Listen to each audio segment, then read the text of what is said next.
Captain Midnight. Brought to you every day, Monday through Friday, by the makers of Ovaltine, the world's largest selling food drink.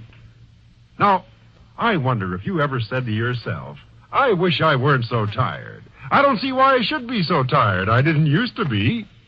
Well, if you've said that, and most of us have at one time or another, you might think about this. It's possible, it's even likely, that what I'm going to ask you now may point out the cause of your tiredness. And the question is, are you getting the right amount? Are you getting plenty of every one of those important food elements you must have to keep you from feeling tired, keep you feeling keen and vigorous? And when you ask yourself that question, am I getting plenty of all the food elements I need? I'm sure you'll find right there you don't know the answer. We only need very tiny amounts of some of these food elements, hardly more than you can put on the point of a knife. But, and this is the serious thing, if we don't get them, and get them every day, we're bound to be tired, and we can't possibly feel vigorous and full of pep. But now, there is a way, a simple way, to be sure you get these food elements. Yes, you know what I'm going to say. Just try drinking Ovaltine. Just drink Ovaltine as a supplementary food. Extra food in addition to your regular meals. Because Ovaltine is rich in important food elements. The common ones, the rarer ones. Particularly the ones that are most likely to be short in your regular diet. And so, when you drink 2 glasses of Ovaltine a day as a supplementary food, you're practically sure to have all the food elements you need for really good health and peak vitality. So, why don't you do something about this business of being tired? Why don't you try drinking Ovaltine regularly for a while and see if it doesn't help fix you up? See if you don't feel better on the days you drink it. And now, on with the action-packed adventure, the return of Ivan Shark with Captain Midnight and the Secret Squadron. Yesterday, when the moon arose, the Secret Squadron saw that they were surrounded by an evil-looking and menacing horde of prehistoric cavemen. A magnificent shot by Captain Midnight wounded the chief of the tribe, and at least for the time being, drove them back into the jungle. Well, now it's a few minutes later. Listen as Captain Midnight says. Yes, Icky. If they should come in a great mass swarming up the tree, I don't think we could drive them back. And even if we did, the slaughter would be horrible. Well, do you think they've brains enough, sir, to work out a plan of campaign of that sort? They look more like animals than human beings. You can say that again, Chuck. Well, Chuck, when they go hunting some of the bigger animals, they probably surround and overwhelm them by sheer weight of numbers. And I imagine they can do an awful lot of damage with those clubs. Yeah, and some of them carried spears, sir. Yes, I noticed they did. You mean, Captain, because they've learned to hunt animals in a kind of pack, that's the way they'll hunt us? Well, it's possible, Icky. Do you think they'll be able to stand up against the concentrated fire of the 4 of us? Oh, geez, sir, we ought to be able to pour out enough lead to... Well, heck, it'll be slaughter. Well, that's just it, Chuck. I want to avoid what'll be a terrible slaughter. They are men, you know. Yeah, but if they attack us, sir... Loop and loops, if they ever took us prisoners... Look, Captain, we didn't start this. And heck, all I want to know is if we have to defend this tree against attack, can we? Or will there be too many of them, and will they come too fast? If they attack us, Icky, we've got to defend this tree. The alternative is something we mustn't even think about. Yes, Captain Midnight is tempted to rake the edges of the jungle with bursts of concentrated fire, but the knowledge that these are men and not animals restrains him. Only as a last resort will he give the order to fire. And then, just as the sounds in the distance reach an angry, sullen roar, and he's pretty sure an attack is about to be launched, a strange and unforeseen diversion comes. Slowly lumbering out of the swamp, an iguanodon, the huge 50-ton lizard-like animal that they had seen the previous night, draws its huge bulk out into the clearing. The ape-men at once grow silent, apparently watching the prodigious beast. With a kind of earth-shaking, ungainly hop, it reaches the center of the clearing. And then, as if they had only been waiting for the huge, evil-smelling animal to reach a certain given distance from the swamp, the cavemen pour out to the attack.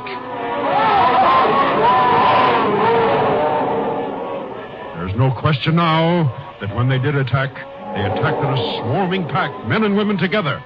Horrified but fascinated, the members of the secret squadron watched the weird prehistoric battle. Iguanodon versus Caveman. Boy, look at those ape men go. Look at them go. Are they fast? Loop and loops. Look at the one with the spear almost underneath it. They got guts, Captain. You gotta give them that. Uh-oh. Not having it all their own way. Look at that lashing tail. It knocked 4 of them for a loop, halfway across the clearing. They're drawing back, forming a sort of circle. They egged me down again. It's making for the swamp trying to get back. Oh, they'll never kill it. They're going to try. Oh, look at that hail of clubs and spears. Oh, boy, look at that tail go lashing from side to side. That must weigh 2 tons, Captain. Look! One of the cavemen is climbing up its back. And there goes another. He's stabbing it down near the neck. I can't stand this. We'll try and put the poor beast out of its misery. Where you aiming for, Captain? Its head? Yes, Icky. Oh, that'll take some shooting, waving around like it is. Those mountainous beasts are so small-brained, they'll probably have to shoot it through the heart, too. Well, here goes. You got him, sir. What a shot. Oh, boy, what shooting. Hey, its head is still waving around, Captain. Here's one through the heart, I hope. Oh, it's done it, Captain. It's done it. It's keeling over. Hey! Do those monkey men think they killed the Igme down all by themselves, Captain? Listen to them shout and look at them dancing around. I'm afraid that's just what they do think, Icky. And I was hoping that if we helped them, they'd realize we weren't enemies. Perhaps leave us alone. Look at them dancing and shouting. They think they killed it themselves. There's no doubt about that, Captain. Why, how stupid. Hey, the one that climbed up its back and stabbed it in the neck. Look at him pound himself on the chest.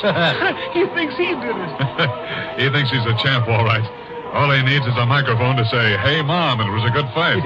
Human nature hasn't changed much, has it? Hey, you stupid monkey man. The captain did it for you. And you, Tarzan, take that stupid grin off your face. Okay, Iggy, okay. Instead of getting all worked up, just keep your fingers crossed that the cavemen will be so busy they'll forget about us. Yeah, I'm with you there, Captain. 100%. And for a time, it looks as if Captain Midnight's wish is going to be granted. The cave men and women swarm over the monstrous body of the lizard-like Iguanodon and attack it with crude flint knives.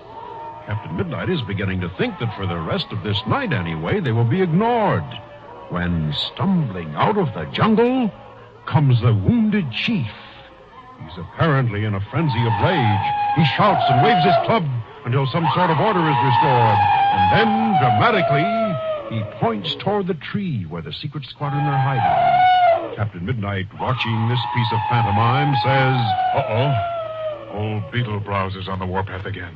And boy, he means trouble. It looks as if he's been lying back in the woods getting madder and madder, and he's suddenly come to the boiling point, don't he, Captain? It certainly does. Also looks as if shaking the fist is one gesture that hasn't changed since the dawn of time. Uh-oh. I wonder what this means. Look, they're following him back into the woods. Yeah, maybe it's a conference of some sort. Loop and loops. Golly, I wish we could understand what they say. That'd really be interesting.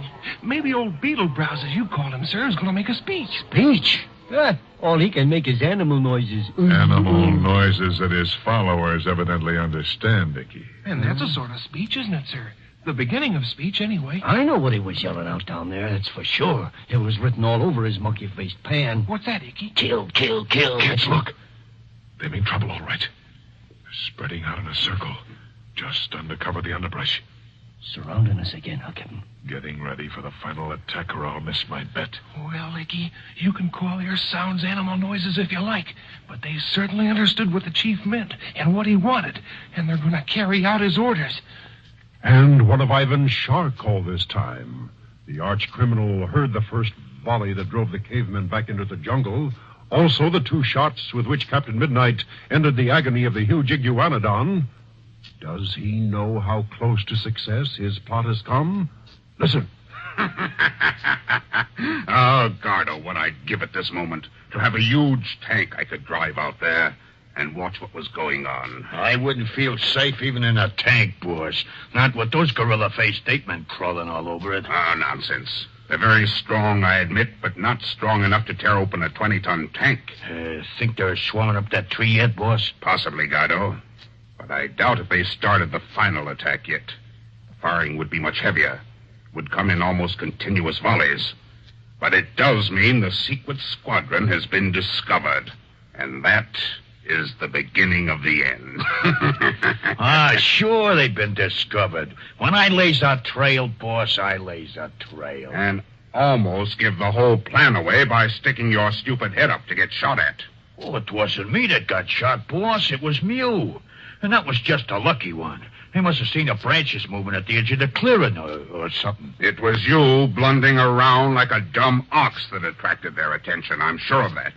Mew can slip through the underbrush without disturbing a leaf. Now, boss, why pick on me when I done right? To keep you from imagining, even for one instant, Gardo, that you have even half the brain of an imbecile. That's it. That must be it. They're attacking Gardo. Oh, if I could only be there to lead them to urge them on. Go to it, my brave cavemen. My primitive tribe of strong-armed gorillas. Swarm up the trees by tens, by 20s, by hundreds.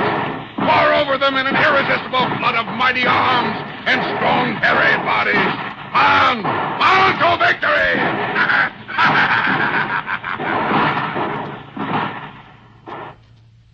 And is Shark's analysis of the situation correct? Are the cavemen pouring a living stream of horror across the clearing up to the tree? Listen as Captain Midnight talks to the others just a few moments before the series of volleys which Shark just heard. Kids, we saw how the cavemen attacked the iguanodon, swarming out in numbers around and over it.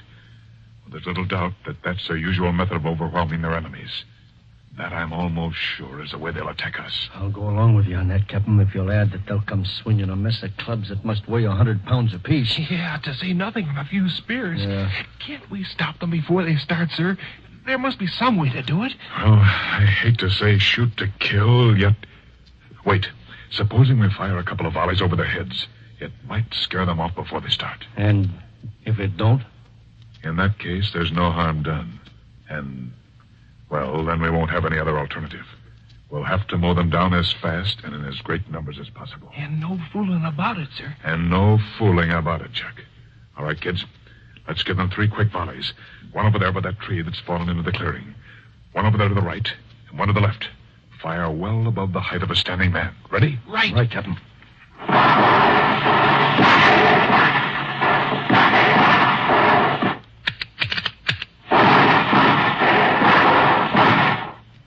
Well, not a peep out of them.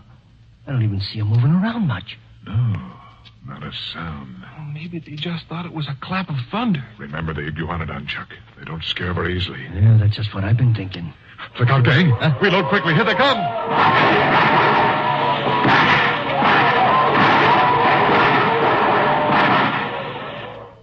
Well, the mass attack of the cavemen has started.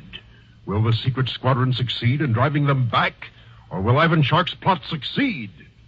And what about Andy Maxson and the rescuing helicopter? Don't miss tomorrow's thrill-packed adventure, The Rescue. In a moment, we'll bring you an exciting glimpse of it. But first, every one of you fellows and girls who's a young adventurer, everyone who likes to fly and fight with Captain Midnight, remember Ovaltine is the drink of adventure lovers the world over. It's a real builder-upper food drink to make you bigger and stronger and huskier and ready for adventure. And it's a swell-tasting food drink, too. So why not go out to the kitchen now and fix yourself a big, delicious glassful of chocolate-flavored Ovaltine and start enjoying it tonight. Remember, it's the one sure way to show Captain Midnight you like to listen to his adventures on the radio. Captain Midnight is played by Ed Prentice. Icky is played by Sherman Marks. And tune in tomorrow, same time, same station, to Captain Midnight, when you will hear... Don't stop firing, kids. I'm trying to find the chief, but there's such a mess of them. Look out, they're coming on again!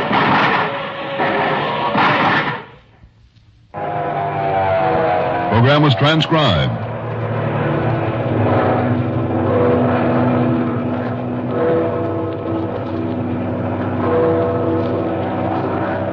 This program came to you from Chicago.